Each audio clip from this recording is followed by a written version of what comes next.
How important is the climax, and at what point in their process should writers figure out what their story's climax is going to be? The climax is kind of everything. It's so important.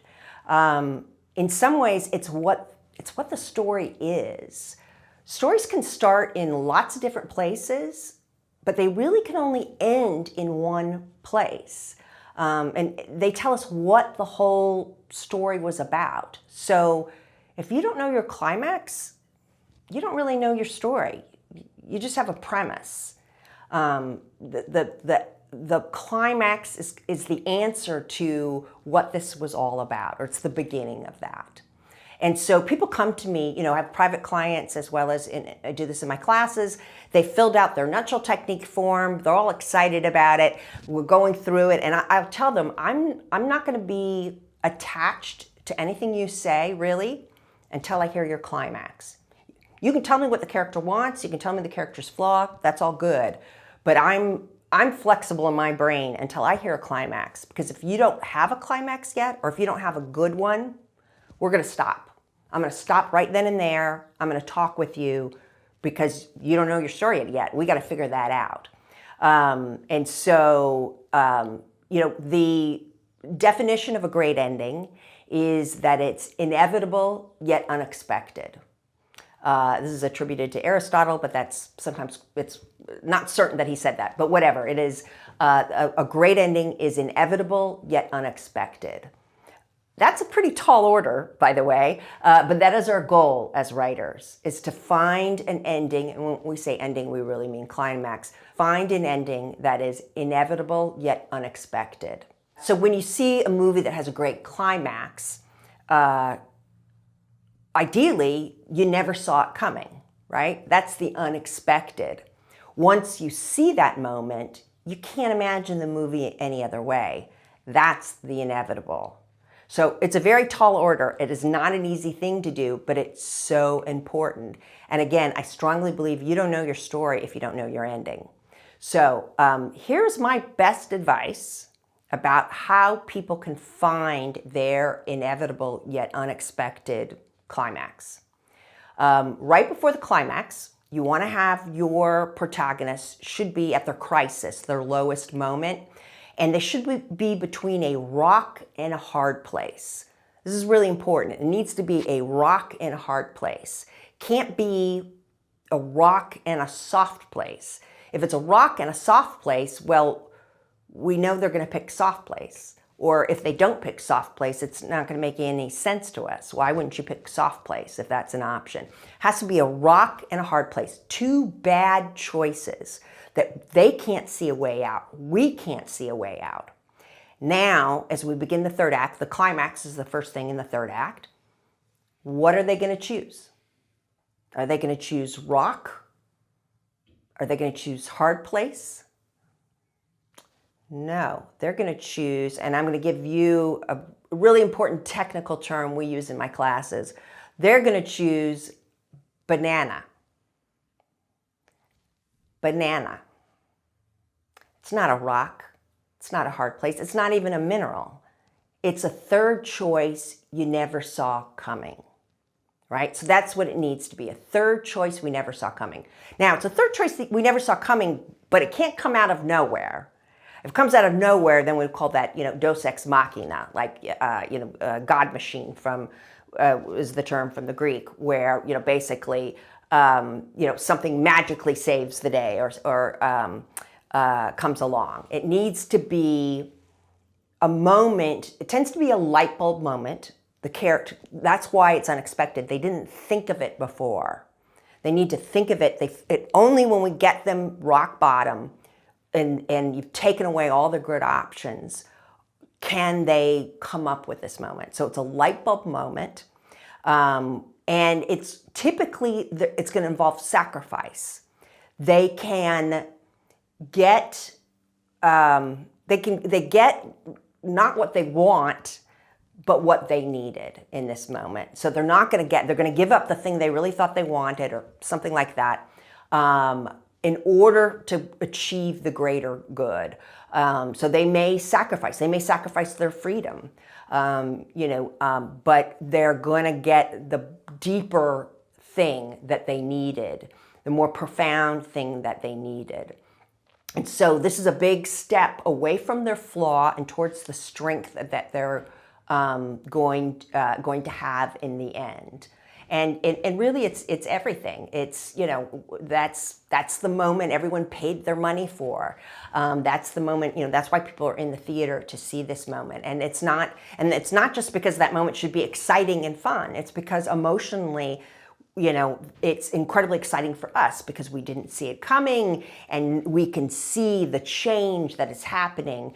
And so it's important, and it's so critical to telling the story. So again, if you don't know your climax, you don't know your story. One caveat I want to mention is something called schmuck bait, which I love the term, I think, because I love saying the word schmuck. But schmuck bait, where the choice is, you're telling us that someone is, that the princess is going to die, and only a schmuck would believe that the princess is going to die.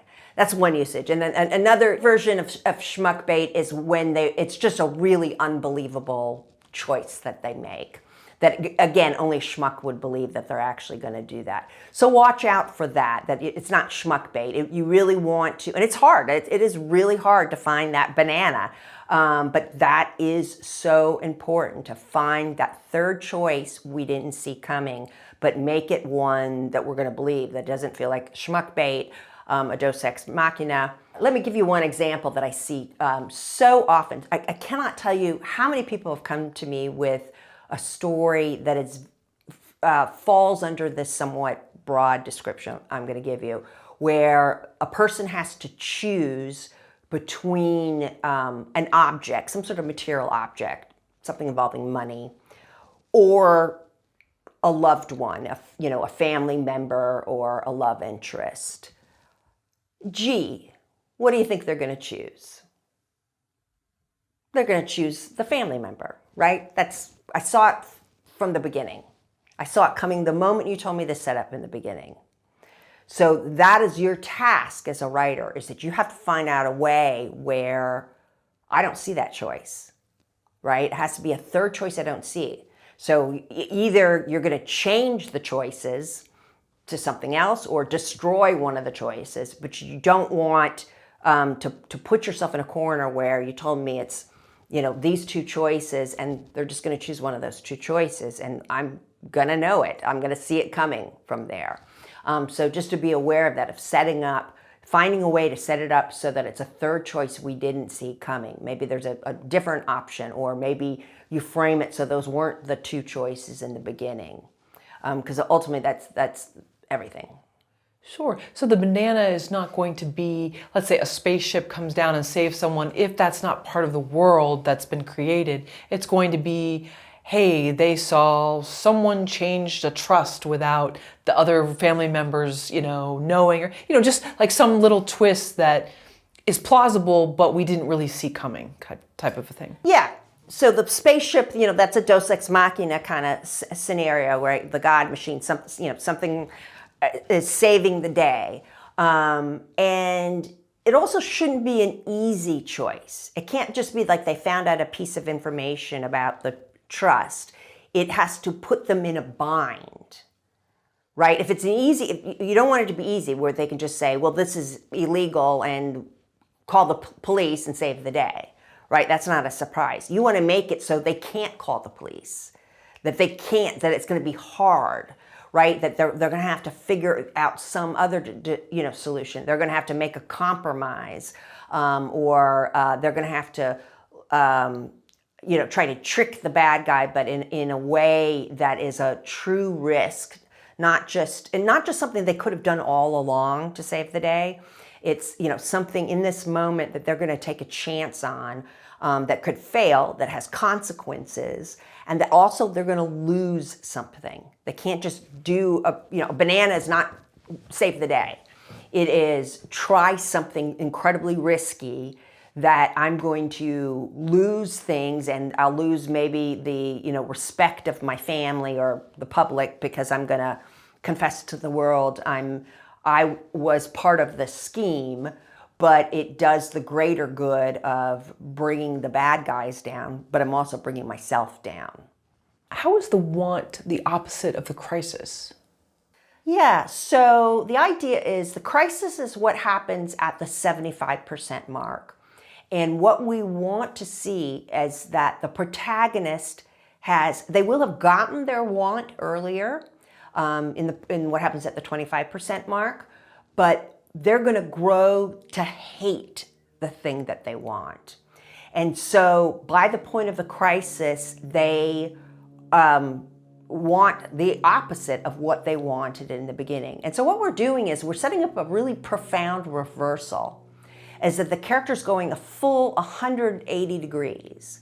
The thing that they most coveted in the beginning, they now despise.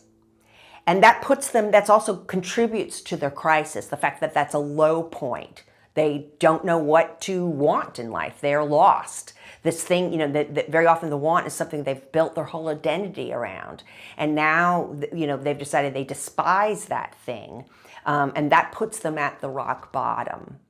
And that's followed immediately by the climatic choice. The climatic choice is back to back with the crisis. That choice comes out of the rock and the hard place that is at the crisis, right? So the crisis is their lowest place. They now hate the thing that they want, and they are stuck between two bad choices. And so what are they going to do? They're going to make a choice in the climax that is neither rock nor hard place, right? It's going to be banana, because they're now going in a new direction. They've never even considered this direction before. They were single-minded before about the want. I want this, I want this. My whole life is about this. And they've now are empty at the moment of the crisis when they realize that it isn't the most important thing. And they don't know what they want next. And they have to make a choice related to that.